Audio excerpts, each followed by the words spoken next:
Hello, everyone. Recently, I saw a video on a very, very interesting channel called with the name Cold Fusion about the trouble with mobile phones.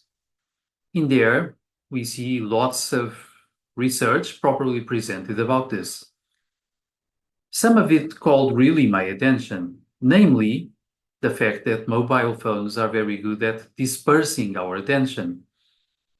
They also, to some extent and to me, can act as prosthetics to our minds. With all the inconvenience there is underlying this.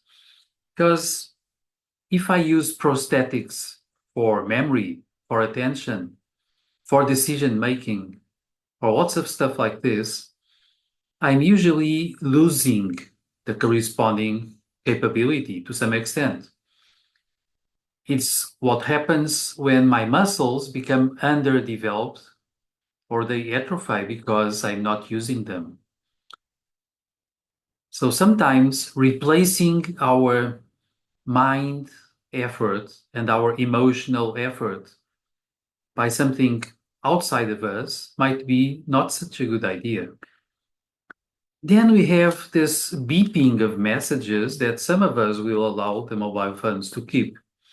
It's constantly calling on our attention, and we feel this urgency to know what is there, perhaps some important message, perhaps some news about impending danger.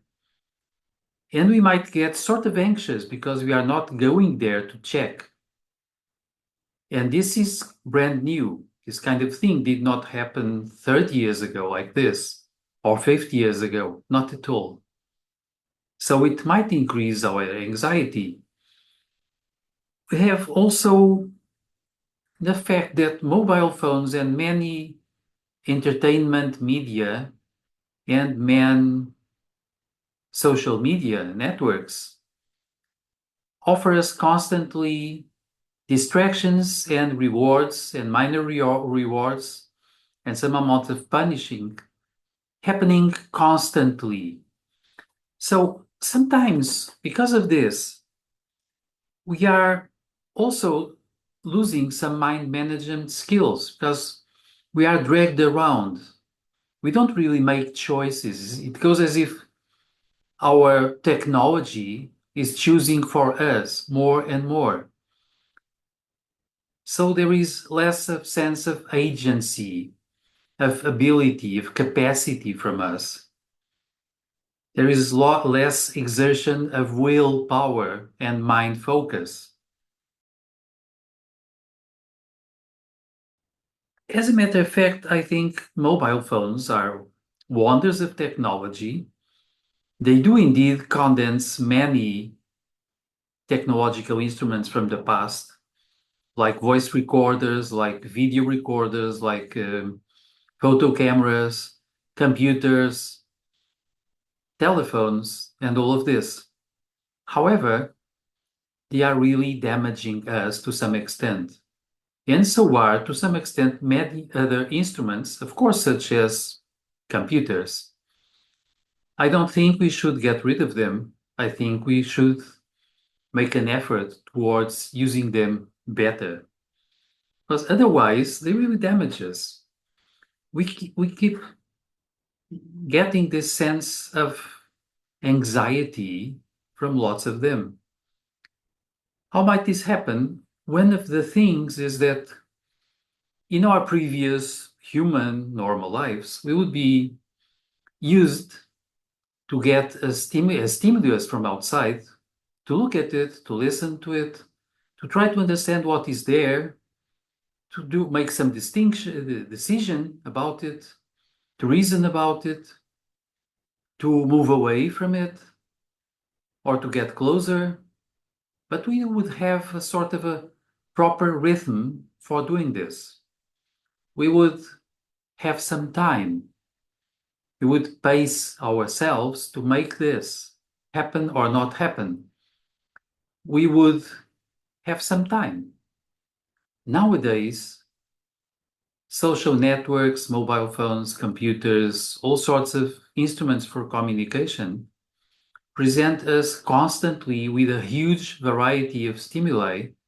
And even when we scroll through the internet, we get a bombardment, as I say many times. We have a constant flowing in of stimuli, and we don't have time to really look at them, really listen, to pay attention, to make conscious choices, to decide what we do with it. And then we get this sensation that we did not pay enough attention and time to a stimulus before we move to the next one.